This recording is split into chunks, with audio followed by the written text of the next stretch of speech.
It's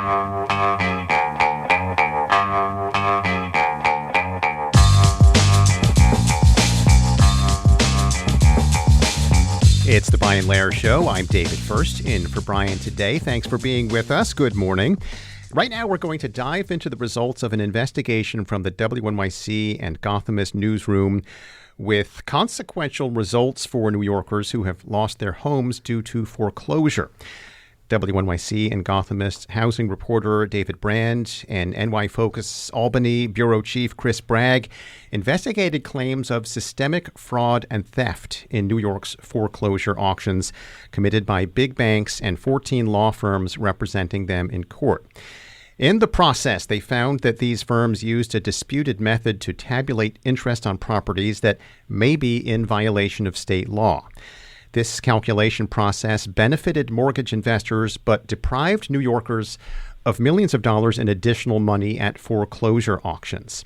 While investigating how these calculations went unscrutinized, they uncovered a system of patronage within New York's judicial system, especially regarding appointments of court referees tasked with overseeing foreclosure auctions. These discoveries led New York State Senator Zellner Myrie to introduce new legislation imposing consistent standards on foreclosure auction sales. David Brand and Chris Bragg join us now with more on their reporting. David and Chris, thanks for being here. Thanks for having us. Yeah, thanks for having us. David, this investigation gets deep in the weeds of foreclosure law, so I'm looking for a helping hand here.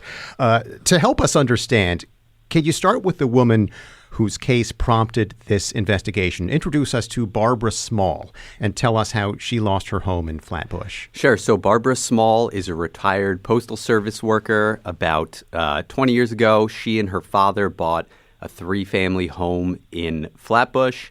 It was an investment. He was living out his retirement there. They had a tenant who was renting 2 units in the building. Her father then got sick. He had Alzheimer's. The tenant stopped paying. She says she wasn't really aware of that because her father said everything was under control. Turns out she was in some serious financial distress. So the financial institution that controlled her loan filed for foreclosure. She tried to fight it, to stop it. She wasn't able to. She eventually lost the property. It was sold at a mortgage foreclosure auction in Brooklyn's Supreme Court. And there was some money left over following the sale because it sold for more than the debt and all of the related interest and fees that were still on there.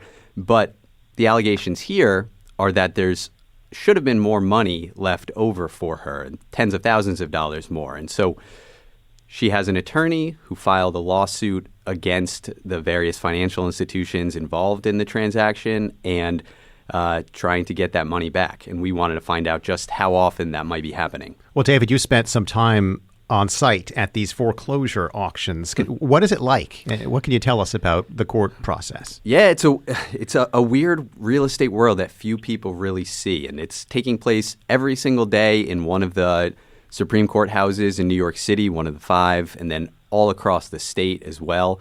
So groups of investors will hit these auctions that take place inside courtrooms in other parts of the state. Could be outside on the courthouse steps. Homes will come up for auction. They'll bid, or maybe they won't bid. It'll get reverted back to the lender, the financial institution that has the loan. And they can last just seconds. Go up there. It's not for outsiders. I've seen people who have gone to their first and have tried to bid on a property. Maybe it's a friend or a family member's property. And by the time they get up to the bar to try to bid, bidding's closed. And so it's a very insular world. And wow, millions of dollars of real estate are being transferred every single day in New York City. About how many homes are foreclosed upon each year in New York City? Well, we got some data from the real estate company Property Shark, and they kind of send people to all of these foreclosure auctions. They're like a service that investors use or, potential speculators who want to buy homes use.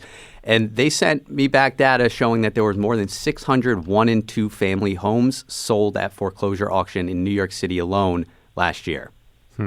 I want to get back to Barbara, David. How much did Barbara receive from the foreclosure auction, and how How was this number calculated? So ultimately, the difference was more than $200,000, but there were creditors, other attorneys, and other fees that she owed. And so she says she made off with about $100,000 after all was said and done.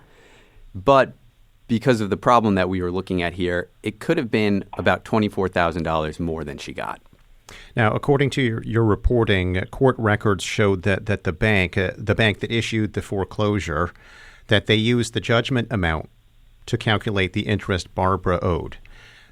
Judgment amount. Can you explain this legal term for us? Yeah, and this is the crux of it. So, all of this, it's such a complicated system. Yes. The mortgage-backed security system and how loans are packaged and sold off to investors, and there's the initial lender, and then there's major financial institutions serving as trustee, and then the money passes through to investors, and then there's the loan servicer, and then there's the attorneys that are representing all of these financial institutions. And so basically, to take it back to basics, before a home can actually be foreclosed on and sold and taken away from a homeowner and sold, a judge has to actually approve that. And so the financial institutions that have the loan have these attorneys who will calculate how much is owed in the unpaid balance of the mortgage, the interest that is accumulated up to a certain date, and other fees. And they will call that a proposed judgment amount, which they'll submit to the court and needs to be approved by a judge in an order like, yes, this is the judgment amount and this is the judgment of foreclosure and sale.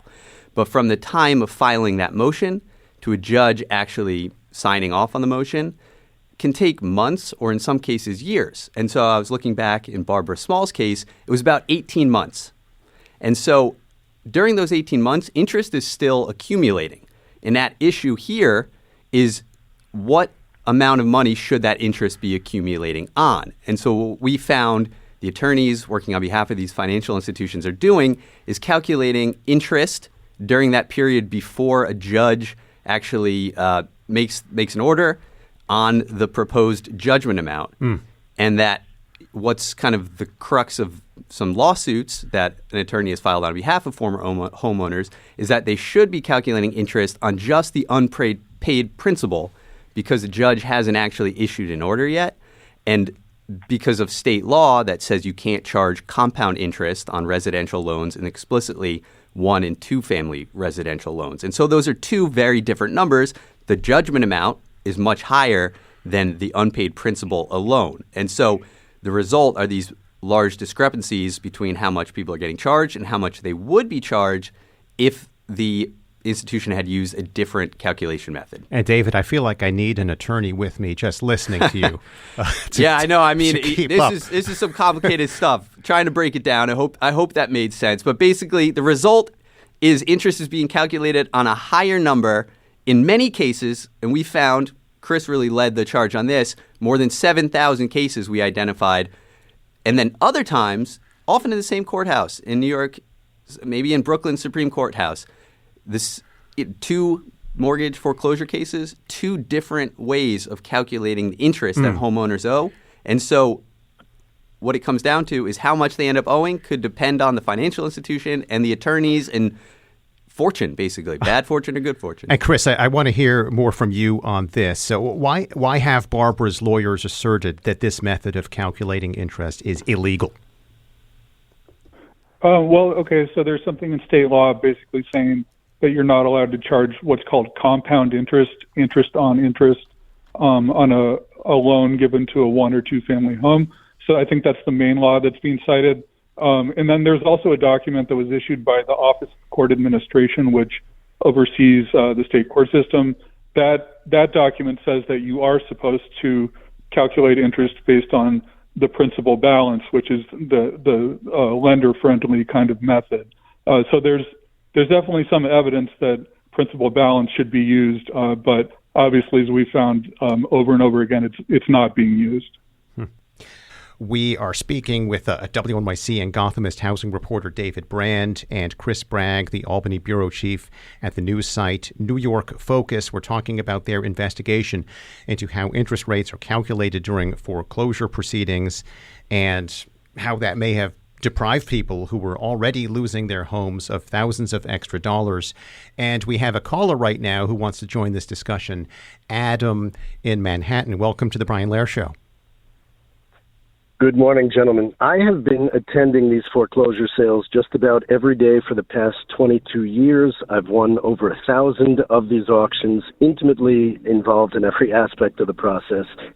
And I am astounded. I am so impressed by the caliber of the research done by these reporters who I assume did not have any background in this before. You did a spectacular job.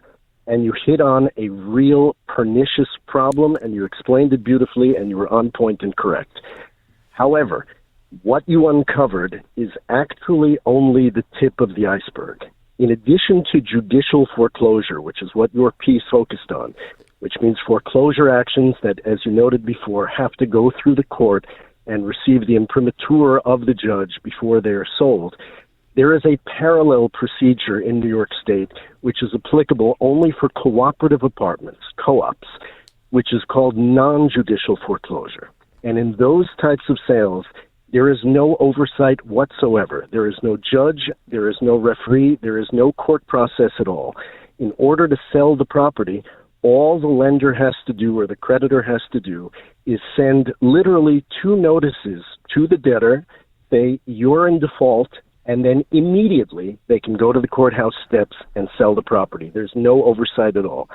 And it is there that the real corruption takes place. Most of the firms who do this do it straight, do it honestly, but there are a couple of known among those of us who bid at these sales, bad actors, really cheating scoundrel law firms who act on behalf of creditors and steal not just monies from inflated interest, but the entirety of the surplus money that would otherwise go to the debtor after the sale. This is unreported, but well known within the industry that I am in of people who bid on these properties. And because state law allows these sales to occur non-judicially, there is no oversight. There is no judge. There are just unscrupulous lawyers who literally steal the entirety of the surplus money from people who are losing their homes for often nominal sums. These are people who are often either elderly, sick, indigent, dead estates, and these lawyers take advantage of them and take the entirety of the surplus. The whole now, Adam. That really needs. Adam, thank you very much for your call and for joining this discussion. David Brandt? Adam, we got to talk off the line because this is great insight it sounds like you have. And thank you for what you said about our investigation. What you're talking about right now is something that we became aware of as part of our investigation and have started looking into because I was pretty surprised to find out that these are happening without – if you think there's confusion and problems in the processes going on in courts, that this can be happening for co-ops and condos in like law firms' offices. So I thank you for raising that, and I would love to talk with you sometime later today or in the coming days. And Chris, this investigation goes beyond Barbara, the woman that we've been talking about earlier. Her lawyers are calling this systemic fraud and theft. Can you take us into the data that you examined, and did you find this to be a systemic problem?